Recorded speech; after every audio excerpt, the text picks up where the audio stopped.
Hello my audience, today I'm going to give you a little ideation and talk about psychology and subconscious material. So usually in psychology, we think that there are the conscious mind and the subconscious mind and the unconscious mind. But we don't usually talk about the material of these different mind layers, so to say. And I'm going to bring you a new idea from my own discoveries. And that is that kind of like in the ocean, some trash comes to the surface. For example, plastic bags. And some trash, it sinks to the bottom of the ocean, but it's still there.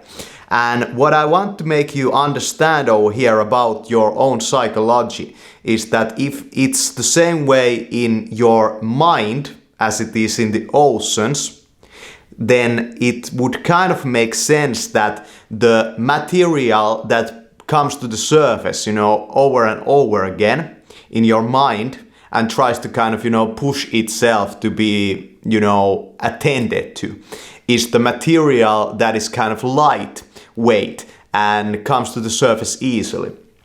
And then psychologists, try to deal with this stuff that comes to the surface, and they try to make the person like not, suppress it like down the surface again. Because if you think about what the mind can do, if you have to constantly use your energy and your time to kind of push your, these thoughts under the surface, well, no wonder that this human being cannot, function in the world.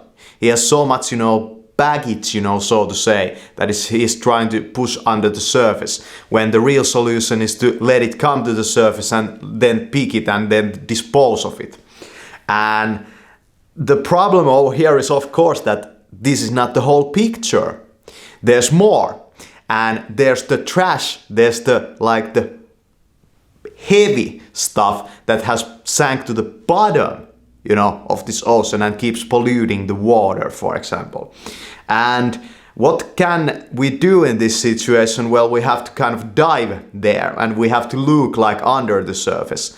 We can stay in the boat, so to say, and we can observe, or we can dive under the surface. So if we think about dreams and what psychologists like Sigmund Freud and Carl Jung have said about them, were they really dealing with just the surface crap, or were they dealing with what has, sank to the bottom of the consciousness or the psychology of the individual? Think about that.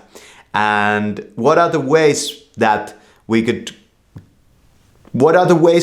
work with this stuff? Because the stuff that is at the bottom of your consciousness or your psychology, if it works like this, it is there and it doesn't seek attention. And there's stuff in your psyche that seeks a lot of attention. It's that stuff that comes to the surface. But you combine those two and you have a pretty, fucked up individual, potentially. So how do we work with this? Yeah, that's the question. Thanks for watching this video. Unconscious material, subconscious material. I would add to this the fact or the notion that maybe the subconscious stuff is the stuff that tries to rise to the conscious mind's attention, and the conscious mind has to give its attention to that.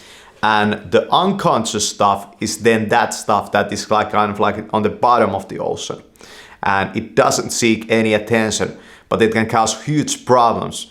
Then if we draw some connections, because I'm a truth detective, if we draw some connections to the society around us, and we think about, for example, crime and criminals, they usually don't want that attention pulled to them. Is there a correlative kind of force that they are kind of like the unconscious of the society? And the artists and those kind of people that make huge noise about themselves, like me, for example, they are the subconscious. And then those people that, are, just run-of-the-mill, citizens, they are the conscious. level. So I'm kind of like deeper, but then there's the underworld, those guys that don't want the attention because they fear punishment and being found out and that kind of stuff.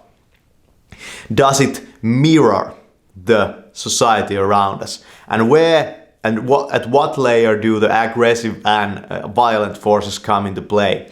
I would kind of guess, and I would kind of say that the violence comes from trying to push down under the surface, and it's being done on a societal level and a systemic level. It happens in the individual, but it also happens in groups. I have seen this happen so much in groups, and it's dysfunctional, and if you want to bring some, sanity into this, then I hope that you will find somebody who really kind of gets this stuff, and you stop living just on the surface level, just looking in the boat and trying to push, the plastic bags under the surface again. It's a whole lot of work being a human being. Thanks for watching this video.